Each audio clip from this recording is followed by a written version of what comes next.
రాజకీయాలు ఇప్పుడు heat పుట్టిస్తున్నాయి. BRS MLA Kadiyam శ్రీహరికి స్వాగతం అంటూ అక్కడ ఫ్లెక్సీలు వెలిశాయి. స్టేషన్ గన్పూర్లో ఫ్లెక్సీలు ఏర్పాటు చేశారు బీఆర్ఎస్ నేతలు.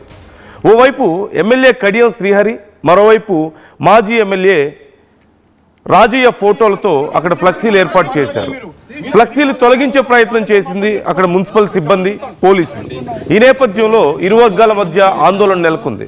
మున్సిపల్ సిబ్బంది, పోలీసులను అడ్డుకున్నారు బీఆర్ఎస్ నేతలు. రానున్న రోజుల్లో కడియం ఓటమి ఖాయమంటూ రాజయ్య అంటున్నారు. కడియం రాజకీయ సమాధి నేనే కడతానంటూ రాజయ్య చెప్తున్నారు.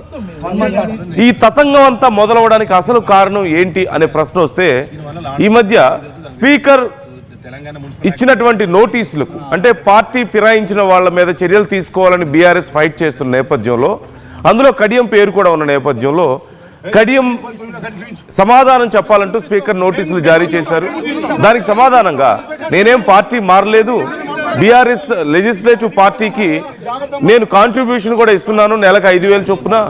కాబట్టి నేను పార్టీ మారినట్లు ఎక్కడ ఆధారాలు లేవు.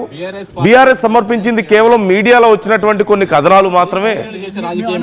అథెంటిక్ గా